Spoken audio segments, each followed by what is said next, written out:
Hello champions, आप सब कैसे हो? मैं Shubham Kumar Arvinda A one educational platform की ओर से आप सभी का मैं स्वागत करता हूं। आज डे 6 होने वाले हमारे टॉप 30 क्वेश्चन सेशन के। ऐसे प्रश्न जो एग्जाम में आने के बाद आग लगा देंगे, ऐसे प्रश्न जो बस देखते ही टिक करो यार आगे बढ़ो, समय ही नहीं लेना उन पे। ऐसे प्रश्नों की श्रृंखला आपके सामने आने वाली है। एसएससी के प्रश्न सामने आते ही टिक मारो, आगे बढ़ो। ठीक ऐसे प्रश्न आपके सामने बस आने वाले हैं। बस ये नंबर एक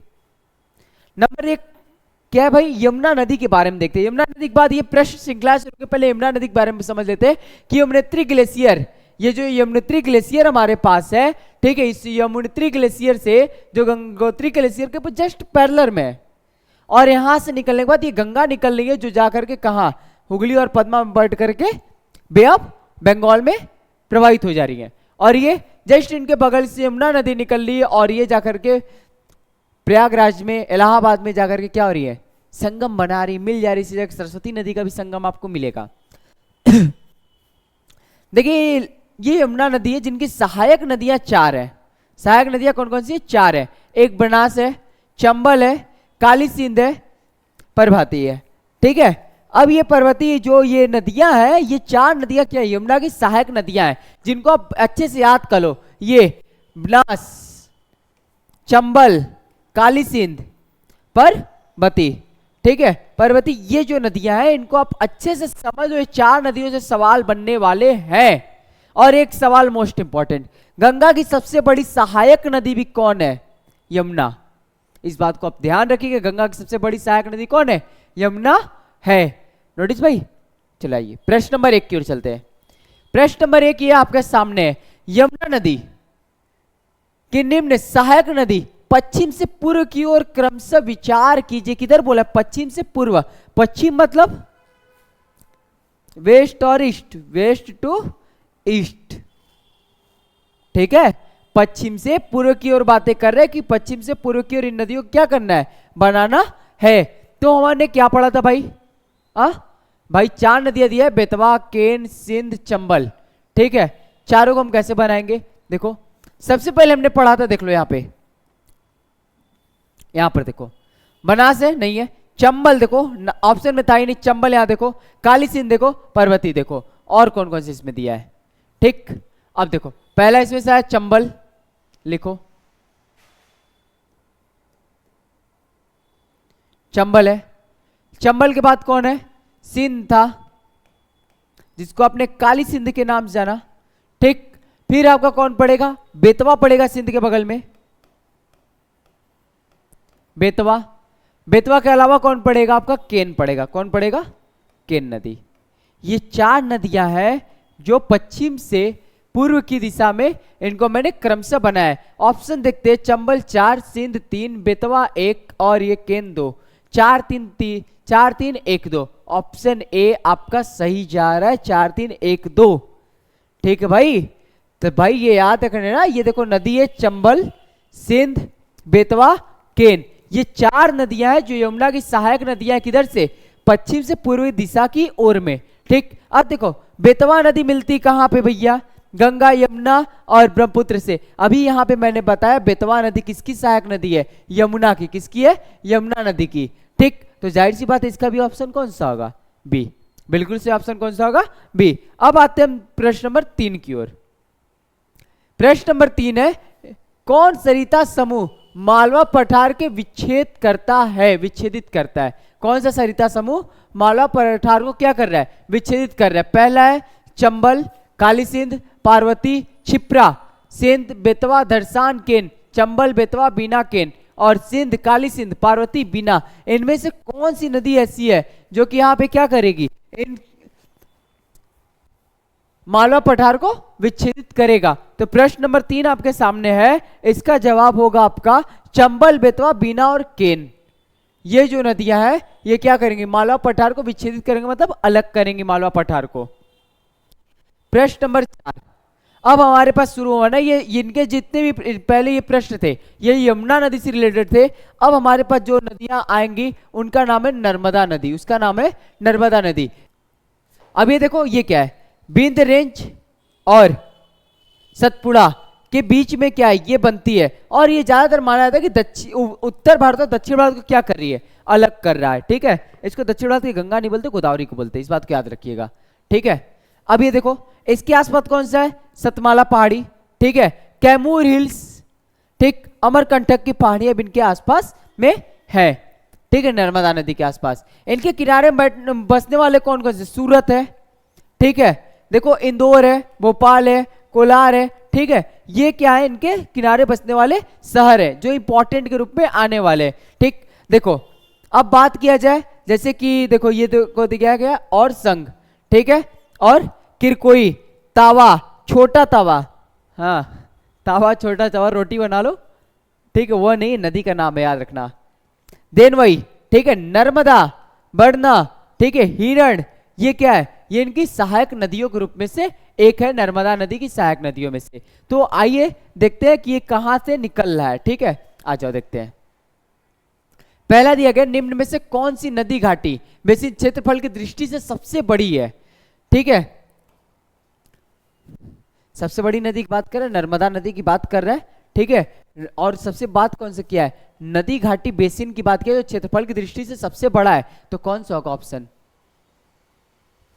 क्या भाई दिखा, नर्मदा दिख गया, यही नर्मदा ऑप्शन होगा, ठीक है, क्लियर है, ठीक, और ये हो गया ऑप्शन गलत, ठीक है। आपने देखा नर्मदा की, नर्मदा की बातें करें तो नर्मदा ही होगा, तो ऐसा नहीं है, ठीक है। इसका ऑप्शन जो बनेगा वो बनेगा महानदी, जो कि बिल्कुल सही होगा, और यहां नर्मदा गलत होगा, क्लियर है। फिर देखिए, निम्नलिखित में से कौन सी भारतीय नदी युग्म भ्रंश घाटी से होकर के, सॉरी भ्रंश घाटी से होकर के बहती है, कौन, नर्मदा एवं तापी, ये ऑप्शन एकदम सही है। नर्मदा और तापी नदी है जो कि भ्रंश घाटियों से होकर के क्या कहती है, बहती है। भ्रंश घाटियां मतलब ये ऊपर बिंद रेंज और नीचे सतपुड़ा, ये रेंज है, ठीक है, श्रेणियां जिनके बीच से होकर के बह रही है। अब भाई देखिए नीचे दिए गए दो कथन दिए गए, एक अभिकथन ए दूसरे के कारण आर से है। अभिकथन एक कथन है जिसमें नर्मदा अपने मुहाने पर डेल्टा का निर्माण करती है, नर्मदा जो है अपने मुहाने पर किसका निर्माण कर रही है, डेल्टा का निर्माण करती है। देखो यह एक भ्रंश घाटी से बहती है, ठीक, यह एक भ्रंश घाटी से बहती है, तो इसमें कौन सा सही होगा कौन सा गलत होगा, ये बात कौन डिसाइड करेगा, हम और आप, क्योंकि हमने और आपने पढ़ रखा है। देखो पहले दिया गया है ए तथा आर दोनों सही है तथा आर ए की व्याख्या करता है, गलत है। ए और आर दोनों सही नहीं है क्योंकि ये अपने मुहाने पे डेल्टा का निर्माण नहीं करती है, लेकिन क्या करती है, एक भ्रंश घाटी से बहती, ये बात हमें पता है, क्लियर है। अब देखो ए तथा आर दोनों से, परंतु आर ए की व्याख्या नहीं करता, ये भी गलत है। ए तथा आर दोनों कहां से सही हो जाएंगे, ठीक, तो ये दोनों गलत हो गए। ए सही है परंतु आर गलत है, ये भी बात गलत है क्योंकि ए गलत है आर सही है, ए गलत है आर सही, ये बात बिल्कुल सही है, ये एकदम राइट प्रश्न इसके है, राइट ऑप्शन के रूप में ये होगा, ये सही है। ए गलत है, ये जो है अपने मुहाने पे डेल्टा का निर्माण नहीं करता, बट ये भ्रंश घाटी से होकर के क्या होती है, प्रवाहित होती है, बहती है, क्लियर भाई। आइए प्रश्न नंबर 7 की ओर चलते हैं। निम्न नदियों में से कौन रिफ्ट घाटी से होकर के बहती है, रिफ्ट घाटी से होकर के कौन बहेगा, गंगा, अरे सॉरी नर्मदा, ठीक है, रिफ्ट घाटी से होकर के बह रहा है, ये कौन है, नर्मदा है, क्लियर भाई। आ जाइए यहां पे, कहां गया ये, नर्मदा एवं ताप्ती नदी किन के मध्य में स्थित है, अभी आपने पढ़ा था, नर्मदा एवं ताप्ती नदी के मध्य में स्थित है कौन, सतपुड़ा पहाड़ियां, कौन है, सतपुड़ा पहाड़ियां, ये देखो यहां पे, आप यहां ध्यान दीजिए, ये देखिए, ये है नर्मदा नदी, ये जो निकली हमारी है नर्मदा नदी है, और इसके नीचे में आपको मिलेगा ताप्ती नदी, ये जो एरिया बनेगा ताप्ती नदी का एरिया बनेगा, क्लियर है। तो इनके बीच में कौन आ गया, सतपुड़ा पर्वतमाला, ठीक है भाई। आ जाओ प्रश्न नंबर 9, नर्मदा तथा ताप्ती नदियों द्वारा घिरे कौन, सतपुड़ा की पहाड़ियां, नर्मदा और ताप्ती द्वारा कौन घिरा हुआ है, सतपुड़ा पहाड़ियां, ठीक है भाई। आ जाओ ध्यान से इधर देखो, निम्नलिखित में से कौन नर्मदा और ताप्ती नदियों के बीच जल विभाजक का निर्माण करता है, नर्मदा और ताप्ती नदियों के बीच जल विभाजक का क्या करता है, निर्माण करता है। इनके जल को कौन बांट रहा है, अजंता श्रेणी, बालाघाट श्रेणी, मैकाल श्रेणी, सतपुड़ा श्रेणी, कौन बांट रहा है इनको, सतपुड़ा श्रेणी क्या कर रहा है, इनको चेंज कर दे रहा है। क्लियर है भाई, आ जाओ यहां पे। फिर दिया गया भारत में भ्रंशन घाटी में बहने वाली नदी कौन सी है, यही तो है भ्रंशन घाटी कौन सी, अपने ऊपर में आपने ये क्या पढ़ा था यहां पर, विंध्य रेंज, विंध्याचल पर्वतमाला के बारे में आपने पढ़ा, सतपुड़ा के बारे में पढ़ा, और इसी के बीच में भ्रंशन घाटियों के बीच में तो ये दोनों ये नदी बह रही है, और इसके नीचे में ताप्ती नदी बह रही है। क्लियर है, आ जाइए। निम्नलिखित में से कौन नदी ज्वारनद मुख बनाती, ये भी कौन है, नर्मदा। ज्वारनद मुख क्या होता भाई, ठीक है, ये नदी है जो जाने के बाद अपने मलबों के साथ ले जाकर के बहाती है समुद्रों में, इसको बोल दिया गया ज्वारनद मुख। ठीक है, आ जाइए। अब हमारे पास आ गया नर्मदा प्रवाहित होती है किन दो श्रेणियों के मध्य, सतपुड़ा श्रेणी, विंध्य श्रेणी, पहाड़ियों और विंध्य श्रेणी के बीच में सतपुड़ा श्रेणी और अजंता श्रेणी, महादेव पहाड़ी और मैकाल पहाड़ी, कौन सा, पहला ऑप्शन देखिए सही है। ऊपर में विंध्याचल पर्वतमाला, नीचे में सतपुड़ा, ये विंध्याचल रेंज हो गया, ये सतपुड़ा रेंज हो गया, इनके बीच से बह रही है नर्मदा नदी। ठीक है, ये हो गया नर्मदा रिवर। क्लियर है, ये तो ये कौन सा ऑप्शन सही हुआ इसका, ये ए ऑप्शन क्या है, बिल्कुल सही है। ठीक है, अब प्रश्न नंबर 14 आपके सामने आने वाला है, निम्न पश्चिम वाहिनी नदियों में से कौन दो पर्वत श्रेणियों के बीच बहती है। ध्यान दीजिएगा, पश्चिम वाहिनी नदियों में से कौन दो पर्वत के बीच में बहती है। पश्चिम वाहिनी मतलब क्या है, जो पश्चिम दिशा में बह रहा है, किधर, इधर की ओर, ईस्ट टू वेस्ट, इधर से निकल करके इधर की ओर बह रहा है, वह कौन सी नदी है, वो हमारी एकमात्र नदी है नर्मदा नदी। ठीक है, जो पश्चिम वाहिनी नदियों में और दो पर्वतों श्रेणियों के बीच में एकमात्र नदी, जो इनके पर्वत श्रेणियों के बीच में क्या हो रहा है, प्रवाहित हो रहा है। ठीक है, यहाँ पे आप कमेंट करके बता सकते हैं आपको कितने प्रश्न समझ में आ रहे हैं। अगर प्रश्न श्रृंखलाएं नहीं समझ में आ रही है तो आप बताइए कि लेवल थोड़ा हाई जा रहा है कि लो है, कि और लेवल को बढ़ाया जाए कि घटाया जाए, आपको क्या लगता है। लेवल घटाने से आपके एग्जाम निकल जाएंगे, कभी नहीं। लेवल बढ़ाने से, स्पीड अप करने से, हार्ड मेहनत करने से एग्जाम निकलेगा, उसके अलावा कोई और ऑप्शन नहीं है। ओनली हार्ड मेहनत मेहनत मेहनत, उसके अलावा कोई और ऑप्शन नहीं है। आइए, अब हमारे पास तीसरी नदी आ गई है, ताप्ती नदी। ठीक है, Tapti river system and it's tributaries. ठीक है, इसके सहायक नदियां, इनके बारे में भी हम बात करेंगे। आइए ध्यान देते, पहला देखो, इधर ताप्ती नदी कहां से बह रही है, गुजरात, फिर ये कहां पर है, महाराष्ट्र, फिर कहां पर है ये, मध्य प्रदेश। ठीक है, ये तीन चीजों को हमने देखा कि ताप्ती रिवर कहां से निकल रही है, देखो ये आके यहां पे गिर जा रही है, कहां पर, गल्फ के खाड़ी में। ठीक है, गल्फ के खाड़ी में, ठीक, यहाँ पे बे ऑफ गल्फ में आकर के क्या हो जा रही है, गिर जा रही है। इस नदी को अगर बात किया जाए, मुल्तई से यहाँ से देखो शुरू हुआ है और यहाँ से ताप्ती रिवर निकल रही है और यहाँ जाकर के हो जा रही है। ये तापी इसका नाम है, कहीं ताप्ती भी बोला जाता है, तापी भी बोला जाता है। देखो गोमईस के क्या है, ये सारी चीज जो नदियां, ये बोरी वगैरह है, गिरना है, ये सारी अनेर है, ठीक है, पूर्णा है, ये इसकी क्या है, सहायक नदियों में से एक है। इस बात को याद रखिएगा। और ये जो अगर इस समुद्र में गिर रही है तो ये ए सेंचुरी का क्या करेगा, निर्माण करेगा, किसका, ए सेंचुरी का, अपने साथ सिल्ट ले जाएगा, पत्थर के कड़े ले जाकर के इन समुद्रों में गिरा देगा। समुद्रों में गिराने के बाद क्या होगा, समुद्रों में गिरा दिया, ठीक है, गिराने की वजह से क्या हो जाएगा, यहाँ पे नीचे पहाड़ बनने लगता है, उसको बोला जाता है ए सेंचुरी का निर्माण करता है। कहां पर, गल्फ की खाड़ी में। आइए प्रश्न नंबर 15 हमारे सामने है, निम्न में से कौन नदी मुल्ताई के पवित्र तालाब टैंक से निकलती, मुल्ताई के पवित्र तालाब टैप से, कौन, ताप्ती नदी। ऑप्शन डी क्या है, बिल्कुल सही है। भारत की निम्नलिखित नदियों में से कौन सी पश्चिमी घाट से बाहर निकलती है, पश्चिमी घाट से नहीं निकलती, सॉरी पश्चिमी घाट से नहीं निकलती। देखो क्या बोला है, भारत की निम्नलिखित नदियों में से कौन पश्चिमी घाट से नहीं निकलती, वो भी कौन है, ताप्ती। ठीक भाई, 16 नंबर प्रश्न दिया गया है कि 16 नंबर प्रश्न हमारे पास है कि भारत की निम्नलिखित नदियों में से कौन पश्चिमी घाट से नहीं निकलती। पश्चिमी घाट से मतलब ये हमारे इंडिया का ये नक्शा बनता साउथ वाला, और इसमें यहाँ पे हमने घाटी पढ़ा रखा है, ठीक है, इन घाटियों से कौन नहीं निकलता, तो वो कौन है, ताप्ती रिवर। क्लियर है। आइए ध्यान देते निम्नलिखित कथनों पर विचार करना है। पहला दिया गया कथन है, प्रायद्वीपीय भारत की केवल दो प्रमुख नदियां नर्मदा एवं ताप्ती जो अरब सागर में गिरती हैं। ये बात सही है। ठीक है, अभी हमने नर्मदा के बारे में पढ़ा कि पश्चिमी वाहिनी है, और ताप्ती के बारे में पढ़ा ये क्या है, पश्चिमी वाहिनी है। अब देखते हैं कारण क्या है। ये नदियां भ्रंश जनित है। नीचे दिए गए कूट से इनको उत्तर दीजिए। देखो अब यहाँ पे दिया गया है कि ये नदियां क्या है, भ्रंश जनित है। पहला दिया गया प्रायद्वीपीय भारत में केवल दो प्रमुख नदियां है, नर्मदा और ताप्ती, जो कि क्या है, अरब सागर में गिरती है, और ये नदियां भ्रंश जनित है। ठीक है, ये भी बात सही, क्योंकि भ्रंश से ही निकल रहा है। ठीक है, इनका कहीं ना कहीं भाई लोकेशन कहां से मिला, उधर भ्रंश घाटियों से निकल रहा है। ठीक, देखते हैं ये पहला भी सही, दूसरा भी सही है। देखो ए और आर दोनों सही है, तथा आर ए की व्याख्या सही करता है, ये भी बात सही है। ये ऑप्शन बिल्कुल सही, ऑप्शन ए ही बिल्कुल सही है। ठीक है, ऑप्शन ए क्या है, बिल्कुल सही है। बाकी इनके अलावा ये जो तीन ऑप्शन ये क्रॉस है, ये कभी नहीं होंगे इनके। ठीक है, दोनों बातें एकदम सही बोली गई है।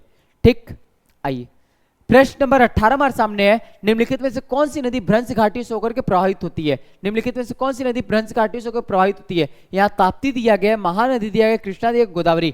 ताप्ती नदी है। ठीक है, अगर इसके अलावा अगर ऑप्शन आया तो कौन सा, नर्मदा नदी। कौन, नर्मदा। ताप्ती और कौन, इसके अलावा कौन है, नर्मदा। ठीक है, निम्नलिखित भारतीय नदियों में से कौन ए सेंचुरी बनाती, अभी बताया था ए सेंचुरी कौन बनाता है, सीधा दिख रहा है भाई कहां पे, यहाँ ताप्ती नदी।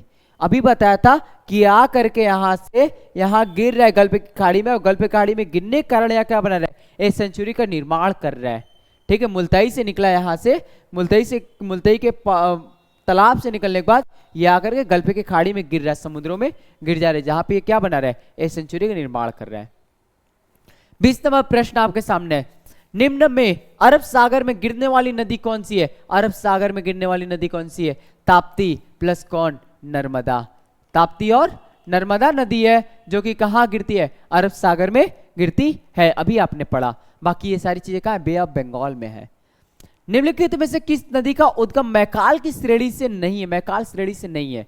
ठीक है, मैकाल श्रेणी पर्वतमाला से नहीं है। अगर इसकी बात किया जाए, 21 नंबर प्रश्न हमारे सामने आ चुका है। ठीक है, जिसमें पहला दिया गया है नर्मदा, दूसरा सी दिया गया सोन महानदी, बी दिया गया ताप्ती। ताप्ती बिल्कुल सही आंसर होगा, जो मैकाल श्रेणी से नहीं निकलता है, मैकाल पर्वतमालाओं से नहीं निकलता है। क्लियर भाई, आ जाइए। गोदावरी नदी, ठीक है, गोदावरी नदी की बात कर रहे हैं। ठीक, गोदावरी नदी, यहां पे मात्रा गलत है, नदी ये होगा। ठीक है, आ जाइए। अब हमारे पास दिया गया ये नक्शा एक दिया गया, जो कि गोदावरी नदी का नक्शा है। ठीक, ये देखो बे ऑफ बंगाल है इधर में। ठीक है, इधर में हमारा अरब सागर है, लिख देते हैं यहां पे अरब सागर।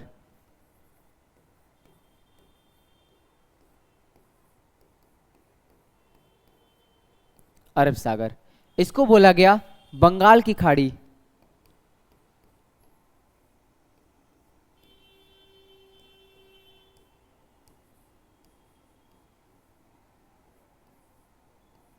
बंगाल की खाड़ी, ये इलाके हमारे पास हैं। देखिए ये गोदावरी नदी है, गोदावरी को बोला जाता है दक्षिण भारत की गंगा, पवित्र नदी के रूप में इसको वहां पे माना जाता है। ये देखिए इसके सामने एक है त्रिम्बकेश्वर, जगह का नाम है नासिक, यही वो स्थान है जहां पे कुंभ मेला लगता है भारत में। अपने यहाँ कहाँ, इलाहाबाद प्रयागराज में सबसे बड़ा, फिर कहाँ पे, नासिक में भी लगता है। देखो फिर इसके अलावा पैथान, ठीक है, नंदेड़, बसर, और ये कौन सा है, भद्रम चलम। ठीक है, भद्रचलम, ये जगह है, यहाँ पे स्थान है। ठीक है, जो ये सारी चीजें कहाँ, गोदावरी नदी के किनारे में बसे हुए हैं। ठीक, त्रिम्बकेश्वर से यहाँ से इसका उद्गम हो रहा है, और बंगाल की खाड़ी में क्या हो जा रहा है, जाकर के समा जा रही है। ठीक है, और यहाँ पे देखो डेल्टा का निर्माण छोटा सा हो रहा है। क्लियर है, बंगाल की खाड़ी में गिरने वाली नदियां डेल्टा का निर्माण करती हैं, लेकिन अरब सागर में गिरने वाली नदियां ए सेंचुरी का निर्माण करती हैं। इस बात को आप याद रखना। जी, प्रश्नों की श्रृंखलाओं के चलते 22 नंबर प्रश्न हमारे सामने दिया गया है, निम्न नदियों में से किसका सर्वाधिक सबसे बड़ा जल ग्रहण क्षेत्र है। ठीक है। 22 नंबर दिया गया है, निम्न नदियों में से किसका सर्वाधिक बड़ा जलग्रहण क्षेत्र है? पहला दिया गया नर्मदा, महानदी, गोदावरी, कृष्णा, ठीक है, ये दिया गया है। तो ये नदियों में से अगर बात किया जाए तो कौन सा ऑप्शन सही होगा? गोदावरी एकदम सही ऑप्शन होगा, ठीक है भाई। कंप्यूटर महोदय का तो लॉक कर दे। और अपने भी जब एग्जाम देना तो वहां पे भी अपने हाथों से माउस को पकड़ना और प्यार से बटन नहीं, गुस्से से बटन दबाना, ये ले भाई मेरा आज सही है, आगे बढ़ते तुरंत, ठीक है। गुस्सा में क्यों बोला? ओवर स्मार्ट नहीं बनना है, ओवर स्मार्ट बनने पे आंसर तुरंत गलत हो जाता है, ज्यादा सही खुशी मनाने पे आंसर गलत हो जाता है भाई। जाना एकदम बस ऐसे पकड़ना, ये आंसर सही भाई, एकदम आज तो टॉप करने वाले हैं, ऐसा मान करके आगे बढ़ लेना, ठीक है। अब देखिए भारत की सबसे लंबी प्रायद्वीपीय नदी, सबसे लंबी प्रायद्वीपीय नदी भी कौन सी है? गोदावरी हमारी है। भारत की सबसे लंबी प्रायद्वीपीय नदी कौन सी है? गोदावरी, ठीक है। हाँ ऑप्शन बिल्कुल सही है, क्लियर भाई। तो अब देखिए हमारे सामने आने वाला है, ठीक है, अब हमारे सामने आने वाला है प्रश्न नंबर 24। ये प्रश्न बड़ा अचंभित करने वाला है। आयोग कुछ और मानता है, आंसर बहुत सही इसका कुछ और है, ठीक है। आते देखते कौन है। जिन राज्यों से होकर के गोदावरी नदी बहती है वे राज्य कौन कौन से? महाराष्ट्र, आंध्र प्रदेश नहीं, महाराष्ट्र, कर्नाटक, आंध्र प्रदेश नहीं। देखो महाराष्ट्र, उड़ीसा, आंध्र प्रदेश ये सही है, महाराष्ट्र, कर्नाटक, उड़ीसा, आंध्र प्रदेश ये भी सही है। समस्या क्या है? वास्तविकता में देखा जाए तो सही आंसर डी है, ये राइट आंसर ये है, ठीक है। बट आयोग जो राइट मानता है, आयोग के द्वारा ये सही है, आयोग के द्वारा सही, ठीक है। आयोग जिसको सही मानता है वो प्रश्न ये है, ठीक है भाई। ये जो बी नंबर है ये आयोग द्वारा सही है, बट वास्तव में जो सही आंसर है वो बी है, जो कि महाराष्ट्र, कर्नाटक, उड़ीसा, आंध्र प्रदेश इन 4 राज्यों से होकर के बहती है। लेकिन वर्तमान में आयोग ने इसको सही माना था। यूपीपीसीएस की बात कर रहा हूं, जिसको आयोग हमारी क्या कर रही है? सही मान रही है। तो हम इसको सही मानेंगे, ठीक है, क्योंकि आयोग के अकॉर्डिंग हमें चलना है, ठीक है। आयोग जो सही मानेगा उस पर हमें कोई वो नहीं करना है, ठीक है। आयोग के अकॉर्डिंग हम भी सही चलेंगे, क्योंकि आयोग ने सही माना है तो उत्तर को सही करेंगे तभी नंबर मिलेगा। हम अपने मन से उत्तर को सही लगा दे तो गलत हो जाएगा, क्लियर भाई। Best of luck.